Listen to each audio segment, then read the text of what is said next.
امریکہ نے ڈنمارک کو نیدرلینڈ سے یوکرین کو F-16 طیارے بھیجنے کی منظوری دے دی ہے۔ 17 اگست امریکہ نے روسی حملہ آوروں کے خلاف دفاع کے لیے ڈنمارک کو نیدرلینڈ سے یوکرین کو F-16 لڑاکا طیارے بھیجنے کی منظوری دے چکے ہیں۔ یوکرین نے روسی فضائیہ برتری کا مقابلہ کرنے میں مدد کے لیے فعال طور پر امریکی ساختہ F-16 لڑاکا طیاروں کی تلاش کی ہے۔ واشنگٹن نے ڈنمارک اور نیدرلینڈ کو باضابطہ طور پر یقین دہانی کرائی ہے کہ امریکہ F-16 طیاروں کی یوکرین منتقلی کی درخواستوں کی منظوری میں تیزی لائے گا، جبکہ پائلٹوں کو بھی تربیت دی جائے گی۔ ڈنمارک اور نیدرلینڈ نے حال ہی میں ان یقین دہانیوں کا مطالبہ کیا تھا۔ امریکہ کو اپنے اتحادیوں سے یوکرین کو فوجی طیاروں کی منتقلی کی منظوری دینی ہوگی۔ 11 ممالک کا اتحاد رواں ماہ ڈنمارک میں F-16 لڑاکا طیارے اڑانے کے لیے یوکرین کے پائلٹوں کو تربیت دینا شروع کر چکے تھے۔ ڈنمارک کے قائم مقام وزیر دفاع ٹرولز پولسن نے جولائی میں کہا تھا کہ ملک کو امید ہے کہ 2024 کے اول میں تربیت کے نتائج دیکھنے کو ملیں گے۔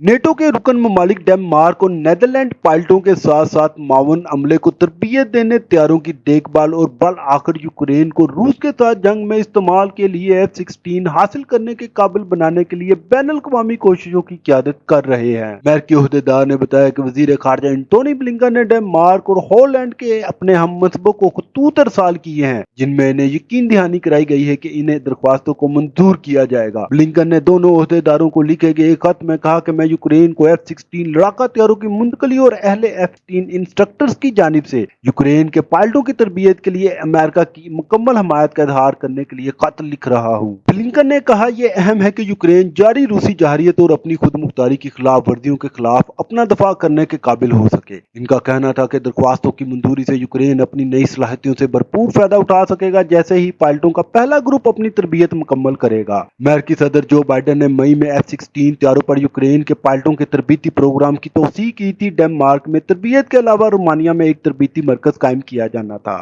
یوکرین کی فضائیہ کے ترجمان یوواری اہنات نے بدھ کے روز یوکرینی ٹیلی ویژن کو بتایا کہ کیف آئندہ موسم خزاں اور موسم سرما میں امریکی ساخت F-16 لڑاکا طیارے نہیں چلا سکیں گے۔ امریکی عہدیداروں نے نجی طور پر کہا کہ F-16 طیارے یوکرین کے موجودہ جوابی حملے میں بہت کم مددگار ثابت ہوں گے اور جب وہ یوکرین پہنچیں گے تو وہ گیم چینجر ثابت نہیں ہو سکیں گے۔ ہم آپ کے لیے اسی طرح کی انفارمیٹیو ویڈیو لے کر آتے ہیں، تو لہذا ساتھ جڑے رہنے کے لیے گلشن انٹرنیشنل نیوز اردو چینل کو سبسکرائب کرنا نہ بھولیں اور کمنٹس میں اپنے خیال کا اظہار ضرور کریں۔